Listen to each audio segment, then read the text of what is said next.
అందరికీ నమస్తే. సో పొద్దున్న నుంచి తిరుపతి ప్రసాదం గురించి నేను మాట్లాడిన వీడియో, నేను మాట్లాడిన మాటలు చాలా మందికి తప్పుగా అనిపిస్తున్నాయి. సో ఎక్స్ప్లెనేషన్ ఇచ్చే ముందే ఆ మాటలకు ఎవరన్నా హట్ అయి ఉంటే డెఫినెట్గా సారీ చెప్తున్నాను. అండ్ నన్ను రెగ్యులర్గా ఫాలో అయ్యేటోళ్ళకు నాకు వెంకటేశ్వర స్వామి ఎంత ఇష్టమో తెలుసు. యూట్యూబ్లో, ఇన్స్టాగ్రామ్లో 3 నెలలు 4 నెలల సంధి శనివారాల వ్రతాల గురించి, వాటి డీటెయిల్స్ గురించి నేను చెప్తూనే ఉన్నా. అవేవి దేని గురించి ఎవరు మాట్లాడుకోలేరు. అన్ఫార్చునేట్లీ దీని గురించి మాట్లాడినరు. ఏదైనా సరే తప్పు జరిగింది నా సైడ్ నుంచి. నా మాటలు తప్పుగా ఉన్నాయి తప్పితే నా ఇంటెన్షన్ అది కాదు. మేము రిచ్ అని అన్నది 10,000 L1 క్యూ లైన్లో నిలబడ్డప్పుడు, పొద్దున ప్రసాదం తీసుకునేటప్పుడు కాస్ట్లీ లైన్లో నిలబడ్డమని ఆ ఉద్దేశంతో అన్నాను.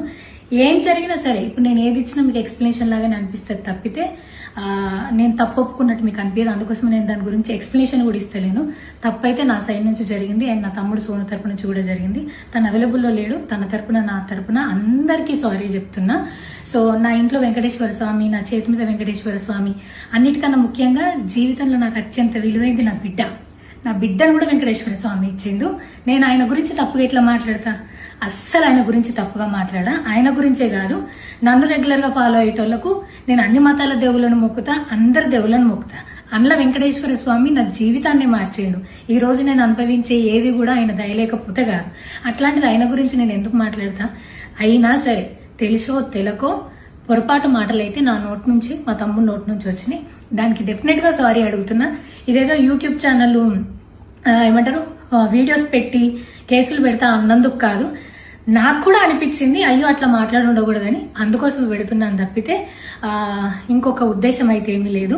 నేను మళ్ళొకసారి టీటీడీ మెంబర్స్కి అండ్ నా మాటల వల్ల హట్ అయిన ప్రతి ఒక్కరికి నేను నా తరపు నుంచి సారీ చెప్తున్నా.